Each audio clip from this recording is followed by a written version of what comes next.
ঐতিহাসিক বদর দিবস, এই দিবসে যারা শহীদ হয়েছিল, আমি সেই সকল সাহাবীদের কথা স্মরণ করছি। আমাদের এই বদর দিবস আমাদেরকে প্রেরণা জাগায়।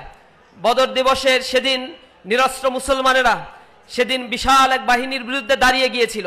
তারা জীবন দিয়েছিল ইসলামের জন্য, তারা রক্ত দিয়েছিল। আল্লাহ রাব্বুল আলামিন সেই রক্তের বদৌলতে ইসলামকে বিজয়ী শক্তি হিসেবে আমাদের সামনে উড্ডীন করেছেন।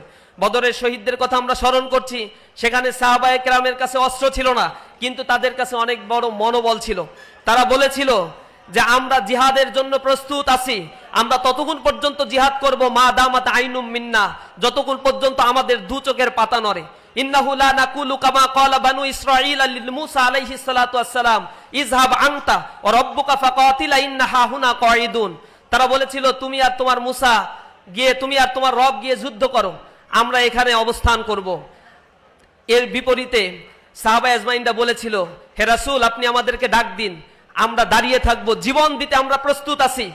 এক ফোঁটা রক্ত থাকতে চোখের পাতা নড়া অবস্থায় আমরা বাতিলের কাছে মাথা নত করব না। আল্লাহ রাব্বুল আলামিন তখন সাহায্য করেছিলেন। লাকাদ নাসারাকুমুল্লাহু ফি মাওয়াতিনিন কাসীরা, অনেক যুদ্ধক্ষেত্রে আল্লাহ রাব্বুল আলামিন সাহায্য করেছিলেন। তার শুরুটাই হয়েছিল এই বদরের যুদ্ধের মধ্য দিয়ে।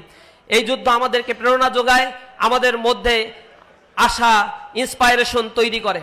আল্লাহ রাব্বুল আলামিনের কাছে দোয়া করি এই বদরের শহীদদের জন্য, বদরের যারা জীবন দিয়েছে তাদের জন্য আল্লাহ রাব্বুল আলামিনের কাছে দোয়া করি। সেই পথ মারিয়ে ইসলামের যে বিজয় সংগঠিত হয়েছে, সেই পথে আমরা থেকে আমাদের জীবনকে আমরা উৎসর্গ করতে চাই।